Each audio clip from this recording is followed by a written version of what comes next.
محمد صلی علی رسولہ الکریم اما بعد فنعوذ باللہ من الشیطان الرجیم بسم اللہ الرحمن الرحیم اللهم صل على محمد وعلى آل محمد كما صليت على إبراهيم وعلى آل إبراهيم إنك حميد مجيد اللهم بارك على محمد وعلى آل محمد كما باركت على إبراهيم وعلى آل إبراهيم إنك حميد مجيد رب اشرح لي صدري ويسر لي أمري واحلل عقدة من لساني يفقهوا قولي اللهم ربنا ألهمنا رشدنا وعظنا من شرور أنفسنا ومن سيئات أعمالنا من يهد الله فلا مضل له ومن يضلل فلا هادي له ونشهد أن لا إله إلا الله وحده لا شريك له ونشهد أن محمدا عبده ورسوله صلى الله عليه وآله وسلم وعلى أصحابه أجمعين وبارك وسلم تسليما كثيرا كثيرا ربنا آتنا من لدنك رحمة وهيئ لنا من أمرنا رشدا وهيئ لنا من كل أمورنا رشدا اللهم أرنا الحق حقا وارزقنا اتباعه وأرنا الباطل باطلا وارزقنا اجتنابه اللهم حبب إلينا الإيمان وزينه في قلوبنا وكره إلينا الكفر والفسوق والعصيان اللهم اجعلنا من الراشدين اللهم آنس وحشتنا في قبورنا اللهم ارحمنا بالقرآن العظيم واجعله لنا إماما ونورا وهدى ورحمة اللهم ذكرنا منه ونسينا وعلمنا منه وجهلنا وارزقنا تلاوته آناء الليل وآناء النهار واجعله لنا حجة يا رب العالمين واجعله لنا شفاء لما في الصدور والأجسام ولا تجعله علينا حجة يا رب العالمين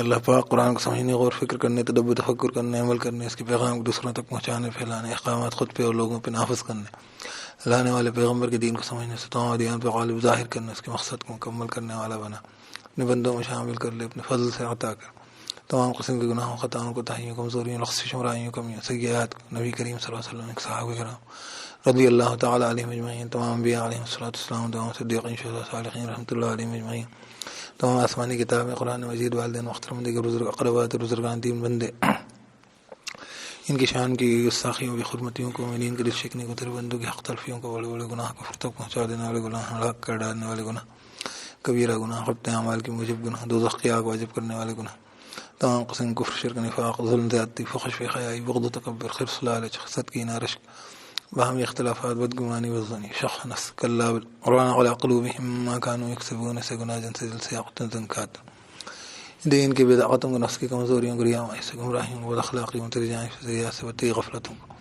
تیرے شاعر کی بحرمتیوں کو باطل کی کفر کے دل پہ پڑ گئے رعب کو تجھ سے کیے گا وعدوں خلاف ورزی کو بدہجی کو شکنوں کو وثاق توڑنے قول و قرار سے ہٹنے اے اللہ اپنے فضل سے صفحہ ہستی سے مٹا دے معاف کر دے درگزر کر دے مغفرت کر دے احسانات سے مبدل کر دے ان کے برے اثرات جو ہم پر اور اوروں پر پڑ گئے ہیں پڑھنے والے ہیں واقع ہوئے ہیں واقع ہونے والے ہیں اللہ عز جل انہیں بھی مٹا دے مزید حفاظت فرما اعمال صالحہ کی توفیق مرحمت فرما تیری معرفت نصیب فرما اللهم لك الحمد تقيم السماوات والارض فيهن ولك الحمد لك ملك السماوات والارض فيهن ولك الحمد انت نور السماوات والارض ولك الحمد انت ملك السماوات والارض ولك الحمد انت الحق وعدك الحق ولقاك حق وقولك حق الجنة حق النار حق النبيون حق محمد صلى الله عليه وسلم حق الساعة حق اللهم لك أسلمت وبك آمنت وعليك توكلت وإليك أنبت وبك خاصمت وإليك حاكمت فاغفر لي ما قدمت وما أخرت وما أسررت وما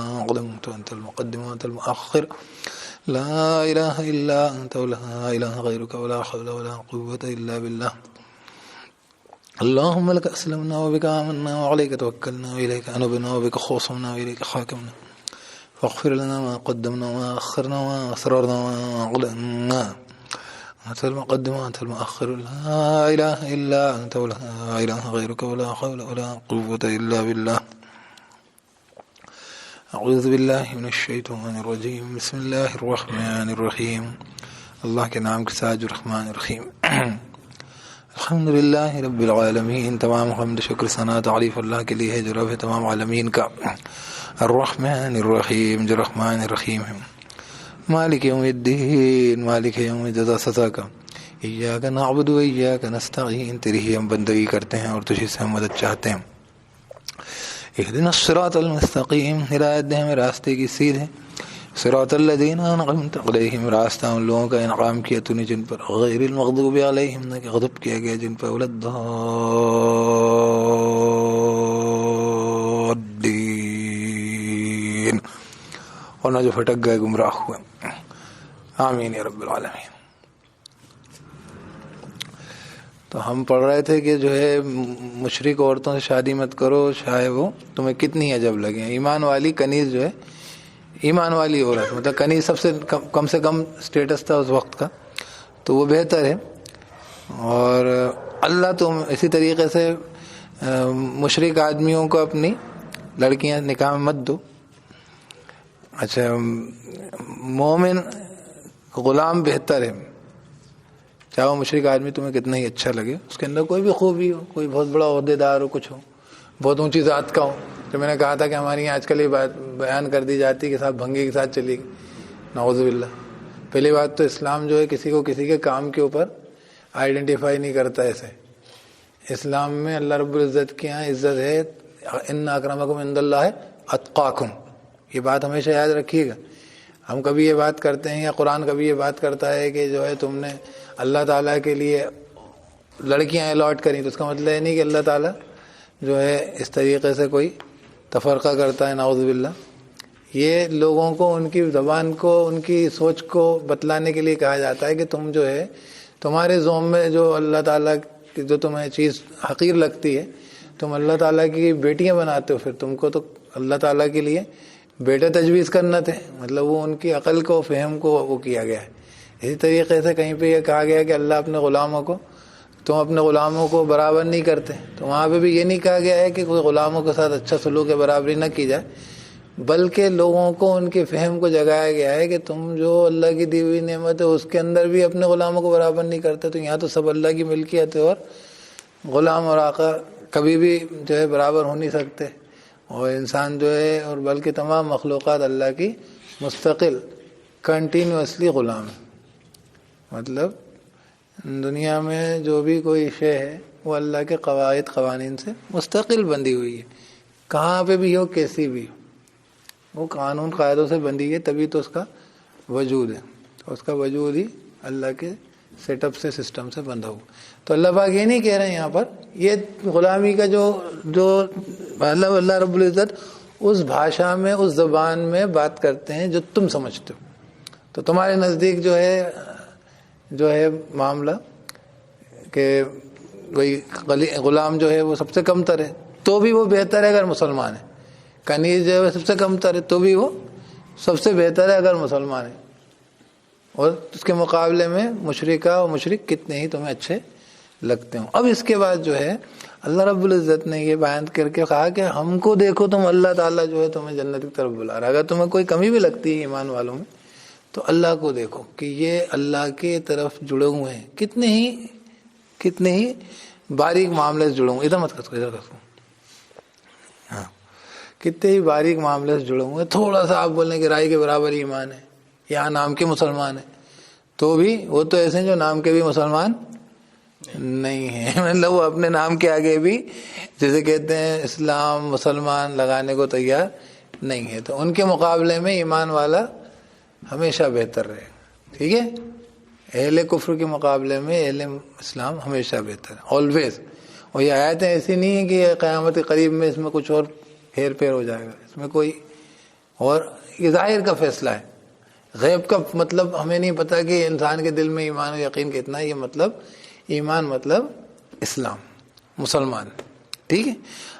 اچھا، اس کے اندر ایک بات آتی ہے آگے جا کے کہ یہ تو انسان کو اللہ رب العزت نے موقع دیا دنیا میں کہ وہ جیسے وہ سورہ اس کی آیت ہی ہے کہ هو الذی خلقکم فمنکم کافر ومنکم مومن. اللہ نے تمہیں بنایا ہو تو تم کافر بھی ہوگا، مومن بھی ہوگا.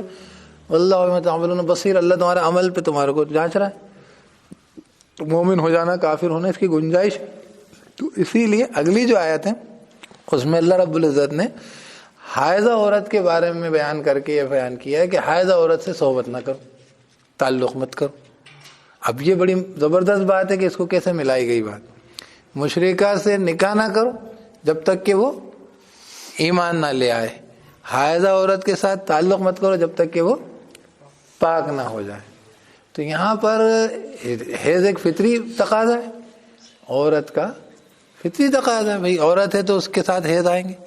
ٹھیک ہے. تو اللہ رب العزت نے اس فطری معاملے کو، کیونکہ اللہ تعالیٰ نے اس چیز کو گنجائش رکھی ہے، تو اس کے ساتھ لیکن ایک اصول رکھ دیا. جیسے میں نے کہا نا کہ اللہ تعالیٰ نے انسان کو گنجائش دی کہ وہ ایمان لائے یا کفر کرے، لیکن اس کا ایک اصول رکھ دیا ہے کہ کس سے کون تعلقات میں جوڑ میں رہے گا. اگر ایمان والے ہیں تو پھر وہ ایمان والوں سے ہی اپنے رشتہ داریاں رکھیں گے. بالکل ویسے ہی جیسے حائضہ عورت کے ساتھ یہ جو ہے یہ ایک نجاست کا ایام ہے، تو اس میں آپ تعلقات نہ رکھیں، لیکن اس کی اصول ہیں وہ انشاءاللہ میں بیان کروں گا ابھی. تو اللہ پاک فرماتے ہیں، پہلا اس میں سوال یہاں پر آیا کہ کیا کہہ رہے ہیں، یہ سوال کرتے ہیں کہ یسألونک عن المحیض، یہ سوال کرتے ہیں حیض کی حالت کے بارے میں نا، حائضہ عورتوں کے معاملے میں. قل هو اذی، اللہ پاک فرمانے کہہ دے قل هو اذی فاعتزلوا النساء فی المحیض. کیا کہہ رہے ہیں؟ کہہ رہے ہیں کہہ دے نبی صلی اللہ علیہ وسلم قل هو اذی فاعتزلوا النساء فی المحیض ولا تقربوهن حتى يطهرن، کہ وہ گندگی ہے. حیض جو ہے وہ پاکیزگی کی حالت نہیں ہے. اور اذن لفظ آتا ہے، آپ نے کبھی آپ کو دعا یاد ہوگی جو آپ بیت الخلاء سے آتے ہیں تو وہ دعا ہے کہ غفرانک غفرانک غفرانک الحمدللہ الذی اذھب عنی الاذی، کہ اللہ کا شکر اس نے مجھ سے یہ گندگی دور کری. تو یہ لفظ سیم ہے، اس لیے میں یہ بیان کر رہا ہوں یہاں پر کہ اس کو لے کے کچھ مغالطہ کریٹ کر دیا جاتا ہے. وہ گندگی ہی ہے، اور یہ لفظ وہاں پہ بھی گندگی ہے. اس میں تو کوئی اشکال ہی نہیں ہوگا کہ آدمی بیت الخلاء جاتا ہے تو وہ گندگی نہیں ہوتی، وہ پاک جگہ چیز نہیں ہے. تو اس طریقے سے یہ بھی کسی بھی قسم کی پاکیزگی نہیں ہے یہ، اس لیے اس کو اس سے تعویلات کر کے اس کے ساتھ کوئی اور معاملہ نہیں کیا جائے. اور قرآن نے بھی یہی لفظ استعمال کیا، اور وہ جو دعا ہے وہ بھی حدیث میں ہے وہ دعا. تو وہ دعا ہے، اور وہ اذن سے مراد یہاں پہ ایذا رسانی والا معنی نہیں ہے یہ کہ تکلیف دہ چیز. اس سے اپن یہ بھی نکال سکتے ہیں کہ تکلیف دہ چیز نہیں، نجاست کی بھی چیز ہے، نجاست بھی ہے. اور وہ یہ نجاست اسی میں وہاں بھی تکلیف دہ چیز کے طور پہ دیکھ سکتے ہیں اپن اس کو. لیکن اس میں کوئی بھی شک نہیں ہے کہ انسان جو بیت الخلاء کے معاملات اس کے رہتے ہیں وہ سب گندگی کی چیز ہے، تو وہ نجاست کی چیز ہے. اس میں کامن بات نجاست کی. اور حیض کی حالت میں مستقل تکلیف کی صورت نہیں ہوتی، نجاست کی صورت مستقل ہوتی. یہ بھی ایک بات ہے. یہ تکلیف کی صورت ہو سکتی ہے تھوڑی وقت کے لیے عورتوں کو، خواتین کو، لیکن اس طریقے سے نجاست اس میں بڑی پرومیننٹ بات ہے. تو یہ میں کیوں بتلا رہا ہوں، اس لیے کیونکہ اس کے اوپر بحثیں ہیں، تو یہ ایک اشارت ہے. باقی میں اس میں بحث میں جانا نہیں چاہ رہا ابھی اس کی. لیکن دوسری بات کیا ہے؟ دوسری بات یہ ہے کہ کیونکہ یہ فطری ہوا ہے تو اللہ پاک کہہ رہے ہیں قل هو اذی فاعتزلوا النساء فی المحیض ولا تقربوهن حتى يطهرن. کہہ دے کہ وہ نجاست ہے، گندگی ہے، تو علیحدگی کرو عورتوں سے حیض کی حالت میں، اور مت تم ان سے قرابت کرو یہاں تک کہ وہ پاک ہو جاویں. یعنی کہ اس کے پاک ہونے کی صورت آپ صلی اللہ علیہ وسلم نے پوچھا ہے تو انہوں نے بتا دیا کچھ ایک پھل کو کہ سرخی کی جگہ سفیدی ہو جائے. اور خواتین سمجھ جاتی ہیں کہ سرخی آ رہی ہے تو جب تک وہ پاک نہیں ہے، جب سفیدی آ جائے تو وہ پاک ہو گئی. تو اس کے لیے آپ کے پاس کوئی چیز کچھ بھیجا گیا، انہوں نے کاٹ کے اس طریقے سے اس کو سمجھا دیا، تو یہ حدیثوں میں اس چیز کی وضاحت مل جاتی ہے. اور خیر جو خواتین کے مسائل ہیں تو وہ خواتین پوچھتی بھی ہیں، ان کو بتا بھی دیا جائے کہ وہ سرخی سے سفیدی کا معاملہ ہو جائے تو وہ پاک ہو گئی. وہ پاک ہو جائیں تو آپ ان سے قرابت کر سکتے ہیں اس طریقے کا. اس لیے کہ مستقل کوئی عیب نہیں تھا، ایک گنجائش تھی. اللہ تعالیٰ نے انسان کو پیدا تو اسلام پہ کیا. اب اس کو اللہ تعالیٰ نے جب اسلام پہ پیدا کیا، لیکن اس کے خاندان میں، کنبے قبیلے میں، ماحول میں اس نے اس کو یہود و نصارہ بنا دیا یا مشرک بنا دیا. سمجھ میں آئی بات؟ لیکن اگر مشرک اپنے شرک کو چھوڑ کے آ جاتی ہے تو اس سے نکاح جائز ہے. اسی طریقے سے یہ جو ہے یہ ایک فطری معاملہ ہے عورت کا، جب وہ نجاست کے ایام سے باہر آ جاتی ہے. اور اس لیے طہارت لفظ ہے یطہرن، اس سے بھی وہ پتہ چل رہا ہے کہ حیض جو ہے تکلیف دہ چیز نہیں بلکہ نجاست کی چیز ہے. اور یہاں لفظ ہے طہارت کی. طہارت کہتے پاکیزگی کو. ٹھیک ہے نا؟ راحت کا لفظ نہیں آیا، نہیں تو راحت کا لفظ آتا، ضرر کے لیے راحت آتی کہ آدمی پریشانی میں، مشکل میں، تو اس کو کیا مل گئی؟ راحت مل گئی. ہم کہ گندگی تھی تو اب طہارت ہو گئی. تو یہ قوی بات ہے، یہ میرے کو ابھی یہاں پر آئی، دھیان دی میں. یطہرن یہاں تک کہ وہ پاک ہو جائیں، طہارت والی ہو جائیں. تو کیا کہہ رہے ہیں؟ اچھا، اس میں قرابت نہ کرنے کا مطلب کیا ہے؟ صحبت نہیں کرنا. یہ نہیں ہے کہ وہ کھانے کے کمرے میں نہیں آئیں گی تو الگ جگہ رہیں گی تو گھر کے باہر رہیں گی تو یہ پھر جہالت ہے، پھر یہ اپنیا نہیں ہوتا اسلام میں، ہے کہ نہیں؟ ہاں وہ تو جیسے آپ آدمی بھی اگر جنابت کی حالت میں تو مسجد کے قریب نہ جائیں، الا عابری سبیل، سوا یہ کہ گزر ہو، رستے سے گزرنا ہو، کسی کا گھر ایسا پڑتا ہو کہ صاحب وہ جو ہے باتھ روم جانے کے لیے اس کو یا غسل خانے جانے کے لیے اس کو مسجد کے وہاں سے راستہ ملتا ہے تو وہ جائز، عابری سبیل ان کی گنجائش ہے سورہ نساء میں، لیکن وہاں رکنے کی گنجائش آدمی کے لیے بھی نہیں ہے۔ کس وقت؟ جب وہ جنابت میں اس نے اپنی بیوی کے ساتھ صحبت کی، کیونکہ ایک گندگی اس کے ساتھ ایک آلودگی لگی، ٹھیک ہے؟ تو اسی طریقے سے عورتوں کو حیض کی حالت میں مسجدوں میں جانے کا معاملہ نہیں ہے، سوائے یہ کہ وہ گزر رہی ہوں یا کوئی چیز دے کے آ گئیں، یہ سب احادیث میں ملتے ہیں ایسے واقعات، ٹھیک ہے؟ کوئی چیز دے کے آ گئیں، کوئی چیز ایسے آ گئیں تو یہ اس کی اجازت ہے، باقی یہ کہ رکے نہیں، جیسے وہی طہارت کی حالت کیونکہ نہیں ہے، ٹھیک ہے؟ تو انہی چیزوں کے لیے ممانعت ہے، باقی یہ نہیں گھر میں۔ اس طریقے سے مرد و عورت کے لیے بھی جو سطر کا حصہ جو میاں بیوی کے بیچ میں جو کھلتا ہے، ایک سطر جو ہوتا ہے ناف سے لے کے پیروں تک، گھٹنوں تک، اتنا حصہ میاں بیوی کا بھی پردہ رہے گا حیض کی حالت میں، اتنا حصہ ایک دوسرے سے وہ اختلاط نہیں کر پائیں گے۔ یہ میں بخاری کی حدیث کے ساتھ حوالے سے بتلا رہا ہوں کہ اتنا حصے تک، باقی جگہ وہ اپنے ایک ہی ساتھ سو سکتے ہیں، لیٹ سکتے ہیں، بیٹھ سکتے ہیں، اتنا حصہ وہ نہیں کھولیں گے، اتنا حصے کا پردہ رہے گا میاں بیوی کے بیچ میں بھی۔ کب؟ حیض کی حالت میں۔ یہ ہے قرابت نہ کرنے کا مطلب۔ کیا مطلب ہے؟ ان سے قرابت مت کرو، مطلب ہاتھ بھی مت لگاؤ دور، یہ مطلب نہیں، یہ مطلب ہے کہ آپ اتنی دوری اختیار ضرور کریں۔ اس کے اوپر حدیث مل جاتی ہے کہ اس طریقے سے یہاں سے یہاں تک، کمر سے یہاں تک کپڑا باندھ کے رکھیں، مطلب اتنی اپنی سطر کو باندھ کے رکھیں۔ تو یہ بات ہو گئی۔ حتیٰ یدخلن فیضا، پہلی بات ہوگی نا، فاعتزلوا النساء فی المحیض، تو علیحدگی کرو عورتوں سے حیض کی حالت میں، مت تم قرابت کرو ان سے یہاں تک کہ وہ پاک ہو جائیں، یعنی قرابت مت کرو، ہے نا، صحبت مت کرو، ٹھیک ہے؟ اب آگے سنی، فَإِذَا تَطَهَّرْنَ فَأْتُوهُنَّ مِنْ حَيْثُ أَمَرَكُمُ اللَّهُ، تو جب وہ پاک ہو جائیں تو ان کے پاس پہنچو جس جگہ سے اللہ نے تمہیں حکم دیا۔ اب یہاں پہ بھی بات آ گئی کہ اجازت دی ہے، جیسے کہ وہی والی بات ہے کہ مشرکہ عورت ایمان لے آئی تو اس کے ساتھ گھومنے لگو، ڈیٹنگ پہ لے جاؤ، جس طریقے سے اجازت دی نکاح کرو اس کے ساتھ۔ مسلمان ہو گئی کوئی لڑکی، کافر تھی، مشرک تھی، تو اس کے ساتھ نکاح کرو، گھومنے کی، آوارہ گردی کی، وہ کسی کے لیے بھی اجازت نہیں ہے۔ تو یہاں پر بھی جیسے کہ وہ عورت جو ہے آپ کی بیوی جو ابھی ناپاک تھی، مطلب حیض کی حالت میں تھی، اب پاک ہو گئی، تو اب اس کے ساتھ کیسے تو بھی تعلقات قائم کرو، ایسے نہیں۔ قوم لوط تھی ایک، قوم لوط کے لوگ جو ہیں وہ آدمی کے ساتھ تعلقات قائم کرتے تھے، جس طریقے سے بھی کرتے تھے، وہ ترکیب سے اپنی بیوی کے ساتھ بھی تعلق کرنا حرام ہے۔ تو اس لیے یہاں پہ کہا جس جگہ سے، اس جگہ حیض و لفظ آیا ہے۔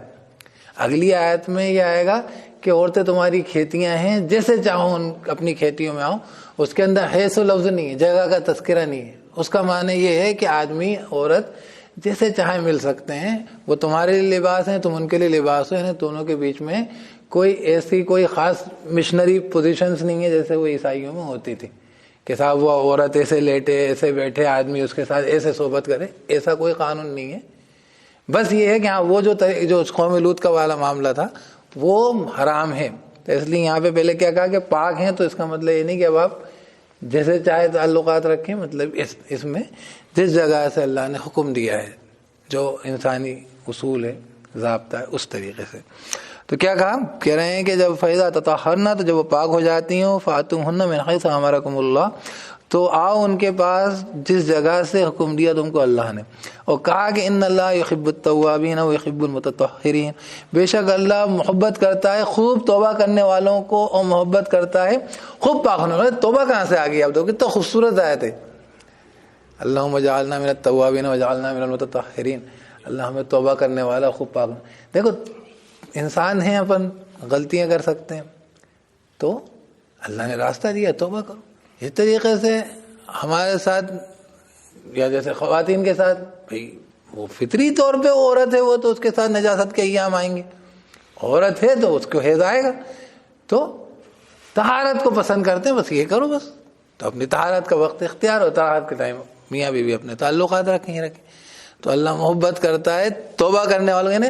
توبہ بھی اسی طریقے کی صورت حال ہے جیسے کہ طہارت کی صورت حال. اور اس سے باری سمجھ میں آ گئی کہ اللہ پاک اس کو بٹ نیچرل مان کے چلتے ہیں، کیونکہ آدم نے غلطی کری تھی، خطا کی تھی تو توبہ کی تھی، تو ہم اسی آدم کی تو اولاد ہیں علیہ الصلوۃ والسلام، ہے نا. تو یہ پرابلم نہیں ہے کہ آپ گناہ کر لیتے ہو، یہ پرابلم ہے کہ آپ توبہ نہیں کرتے ہو. یہ شیطانی کام. یہ اپن شروع سے پڑھتے آ رہے ہیں کہ شیطان میں اور انسان میں یہ فرق ہے، کیونکہ دونوں کے ساتھ جو ہے امکان لگا ہوا تھا غلطی کرنے کا.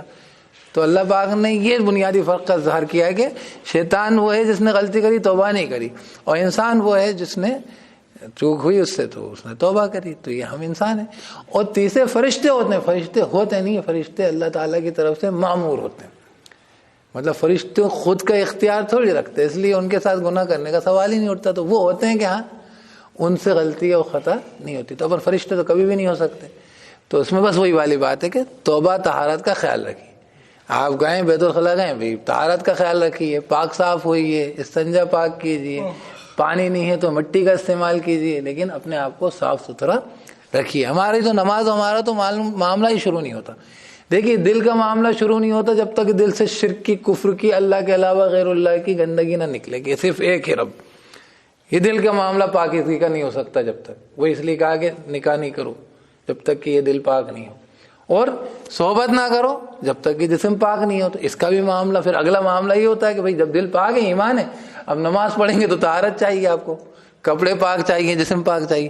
تو یہ کہا تو اللہ پاک نے تو اس کو بالکل نیچرل طریقے سے اس بات کو چھوڑا ہے کہ پھر اللہ پسند کرتا ہے توبہ کرنے والوں کو اور پسند کرتا ہے طہارت والوں کو. توبہ والوں کو ساتھ میں جوڑ کے رکھا. یہاں توبہ کا کوئی تذکرہ نہیں تھا، کوئی گناہ کا تذکرہ نہیں. لیکن پیچھے وہی والی بات ہے کہ مشرکہ تھی، اب تھی وہی ہو گئی تھی کسی وجہ سے. جو میں نے کہا نا کہ بچہ پیدا تو اسلام پہ ہوتا ہے. یہ بخاری شریف کی حدیث ہے، آپ صلی اللہ علیہ وسلم کا قول کہ انسان کا بچہ اسلام پہ پیدا ہوتا ہے. ہر انسان مسلمان پیدا ہوتا ہے. اسی لیے اگر نابالغ حالت میں اس کا انتقال ہو جائے تو سب جنتی ہوتے سارے، لڑکا لڑکی کوئی بھی، کوئی اس میں تخصیص نہیں ہے نا. لیکن اس کے والدین اس کو یہود و نصارہ بنا دیتے ہیں. وہ الفاظ یہاں پہ اپن کہیں گے مشرک بھی بنا دیتے ہیں. ماں باپ رہتے ہیں وہ یہی کرتے ہیں، وہ ہمارے تو یہ پوجا ہوتی کرو. اب اس کے بعد کیا ہے کہ اب غلطی ہو رہی ہے، شعور میں آیا، توبہ کر لی، بات ختم ہو گئی. وہ اب ہمارے جیسا ہے، بلکہ وہ جو ہے اگر جس درجے میں بھی اس کا تقویٰ پرہیزگاری ہے تو وہ تو اللہ ہی جانتا ہے کس درجے میں کتنا اونچا ہے کہ نہیں. تو یہ معاملہ ہے اصول اسلام. کوئی کسی بھی جاگیروں کو لے کے بیٹھنے کا وہ نہیں ہے کہ ہم اسی اس مسند پہ بیٹھ گئے، منصب پہ، کہ ہم یہ خاندان، یہ کنبے کے لوگ سب سے اونچے ہوتے ہیں. یہ سب نہیں ہے اسلام. اسلام وہ دین ہے جو کائنات کا دین ہے، پتھروں کا دین ہے، ستاروں کا دین ہے، ذرے کا دین ہے، کیڑوں کا دین ہے، سمندر کا دین ہے، ہواؤں کا دین ہے. وہ سب اصول پہ چلتے ہیں. وہ سب کو اصول پہ، اللہ کے اصول سے چلنے کی آزادی ہے. ساروں کو پوری اللہ کے اصول کے اوپر، کسی کے اوپر وہ نہیں ہے کہ یہ مسلم ہے اور یہ جو ہے غیر مسلم ہے. تو یہ کائنات کا دین ہے. تو اس میں ایسا نہیں ہو سکتا کہ کچھ لوگ پیدائشی جو ہیں بہت اونچے منصب کے ہوں، کچھ لوگ پیدائشی گئے گزرے ہوں. یہ اسلام میں جگہ نہیں ہے اس چیز کی. ہاں انسان میں فرق ہے، تو وہ تو ہے ہی صحیح. فرق تو مطلب آدمی میں اور جو ہے اس میں پتھر میں فرق ہے. دونوں کی صفت اور دونوں کی خصلتوں میں فرق ہے، تو وہ فرق ہے. لیکن دو انسانوں میں فرق نہیں کیا جائے گا، دو آدمیوں میں سے فرق نہیں کیا جائے گا. اور اگر کوئی فرق اللہ کی نزدیک ہے تو وہ کیا ہے؟ تقوی میں. اس کی خبر اللہ کو ہے. وہ جو میں بار بار دہراتا ہوں کہ اللہ پاک ہمیں آزماتا ہے، ناپتا ہے، ہمارے قلوب کو دیکھتا ہے، ہماری صورتوں کو، ہمارے جسام کو نہیں دیکھتا. اللہ تعالیٰ ہمارے دلوں کو دیکھتا ہے. بہرحال اللہ تعالیٰ ہمیں پاک ہونے والا، خوب طہارت والا بنائے. اور اس کے بعد اللہ پاک اس کی اگلی آیت میں کیا کہتے ہیں میں پڑھ دیتا ہوں آپ کو انشاءاللہ، کیونکہ وہ بات اس کے ساتھ جڑے گی، ذہن میں بھی رہے گی. نساؤکم حرث لکم، عورتیں ہیں تمہاری، کھیتیاں تمہاری. اب آپ یہ بولیں گے کہ یہ اس کے اوپر بھی بڑی مزیدار بات ہے. اسلام میں عورت کو اس چیز کہہ دیا گیا. حدیث ہے کہ آپ سنتے ہوں گے، وہ جو نکاح کے وقت پڑھی جاتی ہے کہ نہیں آ رہی مجھے، شروع کے الفاظ نہیں آ رہے. ان دنیا متاع، بے شک یہ دنیا جو، یہ دنیا سامان ہے، استعمال کی چیز ہے. وہ اس میں جو ہے خیر متاع جو ہے سب سے اچھی کہ المرأۃ صالحہ، نیک عورت ہے. تو تو یہ پوری بات ہے. یہاں پہ وہ عورت کو اکیلا پروڈکٹ یا استعمال کی چیز نہیں کہا گیا. یہ پوری دنیا, اس دنیا کے عہدے, اس دنیا کے منصب, اس دنیا کی چیزیں, اس دنیا کا پیسہ, طاقت, شہرت, دولت, سب چیز, یہ سب کیا ہے؟ یہ جی لگانے محبت کرنے کی چیز نہیں, یہ ضرورت کی استعمال کی چیز ہے دنیا میں. لیکن اس کے اندر سب سے بہتر چیز کیا ہے؟